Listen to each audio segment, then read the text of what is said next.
Today on Globe News, students at SLCC find ways to express themselves and how to stay connected on campus. Stay tuned, Globe News starts now.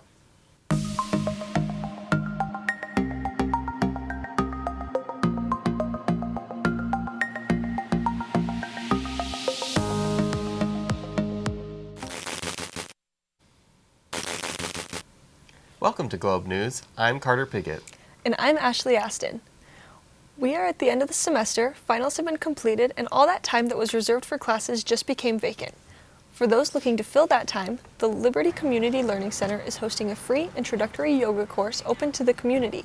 In training, yoga instructors Liz and Troy host the yoga class every Monday and Wednesday from 6 p.m. to 7 p.m. The building is located at 1078 South, 300 East. This community resource provides a safe and welcoming space for beginners to learn and practice yoga. All levels are encouraged to participate. Mats and blocks will be provided for every participant. It is always good to stretch before a performance, and performances are always happening here at SLCC. The SLCC Dance Company showcased their talents through their show Kaleidoscope. The fall dance performance was held on November 22nd and 23rd in the Grand Theater at the South City campus. The dance company features students from all dance backgrounds and genres, including jazz, hip-hop, contemporary, and more. Director Whitney Harris Gutierrez and dance company president and performer Lauren Uribe helped lead the show. Through technical prowess and proficiency, the performers told their story through the artistic language of dance. SLCC isn't shy when it comes to showcasing their artists. There are always opportunities to showcase and see student work, even if school isn't in session. The Marcosian Library at the Taylorsville Redwood campus is showcasing a new exhibit called SLCC Creatives through December. The exhibit features various works created by members of the SLCC community. The library wanted to encompass the wide range of artistic expressions within the SLCC community. Work featured in the exhibit is not only created by students, but also staff, faculty, and community members. In addition, the library wanted to highlight its role as a space for both academic study and artistic exploration.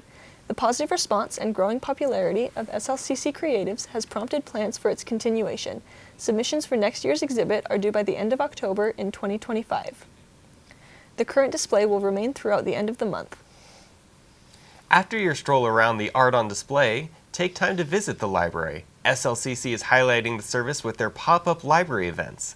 This event happens several times a month around campuses. Mina Rivera has more on these events. SLCC is pleased to present a pop-up library that is taking place at all physical campus library locations, which include the Taylorsville, South City, Jordan, and Miller campus. Explore an intriguing selection of interactive books produced by renowned writers and artists. As a part of outreach, I am trying to bring the library outside of just our physical location and get students, faculty, staff, community members more aware of the services that we offer. So really just promoting the library, what we have to offer, and being a friendly space. I think a lot of folks don't really come into the library all that often, so I'm trying to bring the library to you. This curation of books is a little bit special today. The top row I have just some general reading related to maybe biology, psychology, just some pleasure reading, some fantasy fiction. And then the bottom row is for an event that I'm doing later today for a cancer awareness event based off of Henrietta Lacks and her story. So that is a curated selection about cancer, cancer awareness, diagnoses, personal stories. Each library has study spaces for you to use. The pop-up library event is a reminder that you can access the SLCC library and its resources. The SLCC library offers tons of resources for students who may have interest in developing research topic questions, finding books, articles, videos, and even more. On top of that, the library can help with evaluating information, citing sources properly, and to connect to resources that help students achieve academic success. Oh, yeah. I love books. I'm always carrying some sort of book around with me, whether it's in my bag, on my phone. It doesn't matter. I'm always with a book. I love it there. It's very homey. It's surrounded by books, and books are my favorite. For more information, visit your local SLCC library and learn more about the resources available. After spending some time at the library, students can explore the option of My Lunch Pro for something to eat. Mike Ward has the story. Lunch Pro is a food service management company that provides nutritious menu options and great meal plans, including allergy and religious-specific meals, for kids ranging from kindergarten to high school levels. Lunch Pro is a locally owned and operated company that proudly serves breakfast, lunch, and dinner to hungry kids across the valley. Lunch Pro itself has been around for 5 years, and Director of Operations Dave Hurst describes what Lunch Pro is all about. Lunch Pro is a food service management company. We take over the responsibilities of making sure their students are fed and nurtured in a cafeteria and teach them what health is. We help them with their fresh fruits and vegetable programs, and so we work in conjunction with making sure that kids learn about nutrition and feeding those kids so that they actually have a nutritious meal at school. We want to serve them a meal in school that is very different than they would get anywhere else. Lunch Pro consists of 91 employees in 20 schools across the valley who work tirelessly day in and day out to feed thousands of kids on a daily basis. Their goal is to serve delicious and nutritious meals that are fresh and healthy and have a bit more flavor and flair than the typical school lunch. Kitchen leader Carolyn Hyatt talks about the number of meals served, the prep that goes into it, and what she loves most about her job. We generally feed about 500 on any given day. And so it takes us from about 6:30 till about 10:10 we start moving product to the elementary campus. My kids, for sure. Yeah, very rewarding work. They're excited to see us. It can turn their days around, whether it's a good day or bad day, and it just helps them succeed. As far as their schoolwork, helps them focus and just be at their best. Lunch Pro proudly provides professionally customized programs for students across the valley and works hard to educate them on proper nutrition and healthy eating habits. For more information, visit mylunchpro.com. Coming up next, SLCC donor drives, Stress Less Week, Holiday Christmas Concert, and Lantern Festivals. Keep watching Globe News. We'll be right back.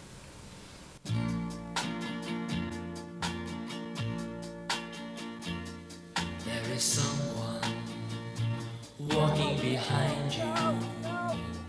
Turn around, look at me. There is someone watching your footsteps. Turn around, look at me. Turn around.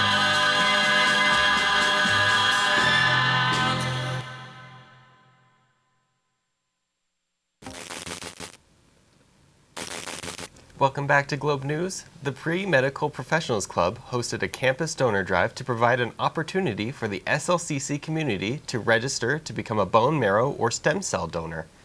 The drive was held at the Taylorsville Redwood campus on November 19th. The club partnered with the DKMS, a German company that, according to their website, deletes blood cancer. They collect swabs to see if you are a match to potentially donate either bone marrow or stem cells to patients that suffer from blood cancers like leukemia. DKMS will cover all expenses related to the donation process. Ethnic groups are encouraged to donate. Patients are more likely to find a match with donors of a similar genetic composition. It's our first time doing it. We just wanted to get some volunteers here on campus since there's a lot of eligible students, and that's why we wanted to get as much as we can here. It's important to get a lot of different ethnic volunteers. If you're more genetically, if you're more related to someone, say you're from Africa and you know, a patient with leukemia is from Africa, it's more likely that they'll find a match. In other news, SLCC hosted their annual Stress Less event to support students during finals. Sarah Bridge was there to bring us the story. Wednesday, December 4th, 2024, the Center for Health and Counseling held their annual Stress Less Week at the South City campus. Therapy dogs made their way to the campus to help wrap up the fall semester. Food, study resources, and giveaways were provided during the event in order to support students during finals. Madison Gregory, an SLCC Health Promotion Coordinator, spoke about the event and how impactful mental health support is for college students. We find when we do a lot of tabling, students come to us just stressed all the time. They always are looking to talk to a counselor or some sort of other person to find ways to de-stress. So we find that the week before finals, when it's high stress, we try to bring the dogs in to kind of release a lot of tension and anxieties that they might be feeling. So that's why we do it. The Center for Health and Counseling focuses on providing support to students through a wide range of methods and organizations. The event provided time to de-stress with the therapy dogs and academic support for students to utilize during finals week. The Student Writing Center attended to ensure students are aware of the resources available to them. Along with the Writing Center, the event provided a tarot card reader that held readings with students and staff interested.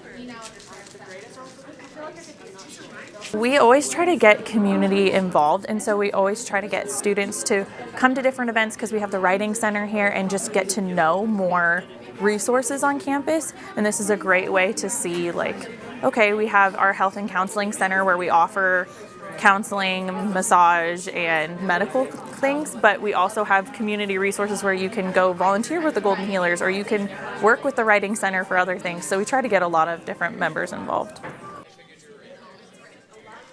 All SLCC students and staff were invited to attend the event. The Stress Less events have become a tradition at SLCC. This year, the 4-day event was held the first week of December, the week before finals. The event visited the Taylorsville campus, South City campus, and Jordan campus throughout the whole week. Keep an eye out for upcoming events with the Health and Counseling Center by visiting slcc.edu/chc.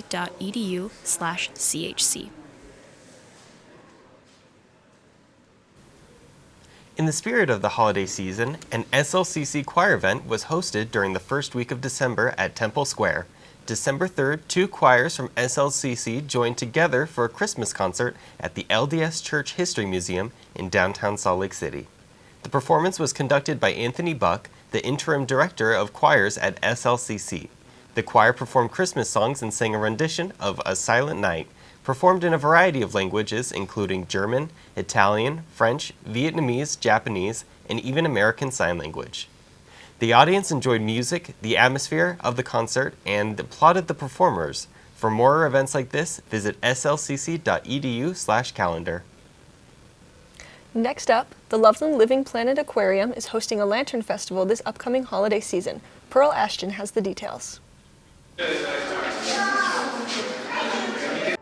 A new winter tradition has arrived in Salt Lake City, and it's already exceeding expectations and bringing families together during this year's holiday season. From now through the first week of January, the Loveland Living Planet Aquarium in Draper is hosting its first ever Lantern Festival. From 5:30 p.m. to 10 p.m., guests can explore displays of nature-inspired lanterns covering 9 acres, with both things to see and interactive areas that all ages can enjoy. The Lantern Festival here at the aquarium has been it's had an amazing reception with our community. I think it's far surpassed our expectations of what we thought the Lantern Festival would do in its very first year. Every night as the sun sets, the Rio Tinto Kennecott Plaza transforms into a glowing seascape, with their shining star Eco at the center of it all. Eco is the Ecosystem Exploration Craft and Observatory. It is a permanent giant art installation that erupts into lights every night to match the lanterns. During the day, you can visit the Eco Voyager and take a virtual trip through the ocean or the Amazon. The aquarium is dedicated to inspiring people to explore, discover, and learn about the Earth's diverse ecosystems. We're really looking for something to do during the holiday seasons that would, appeal to both the community and help increase attendance for the aquarium, and just something that both focuses on animals and the nature and the world, just like the aquarium does. You also get the chance on most nights to actually go into the aquarium and warm up a little bit and maybe see some actual animals as well. It took almost an entire month to set up the Lantern Festival, from the 1-foot-tall sea stars to the 60-foot-tall octopus that lives in the middle of the plaza.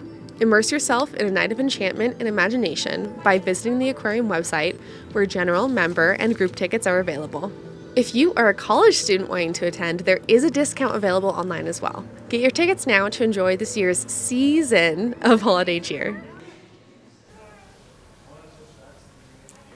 That's it for this episode of Globe News. To watch this episode and past episodes of Globe News, go to globeslcc.com or find us on facebook.com/slccsmc or on YouTube, Instagram, and X at slccsmc.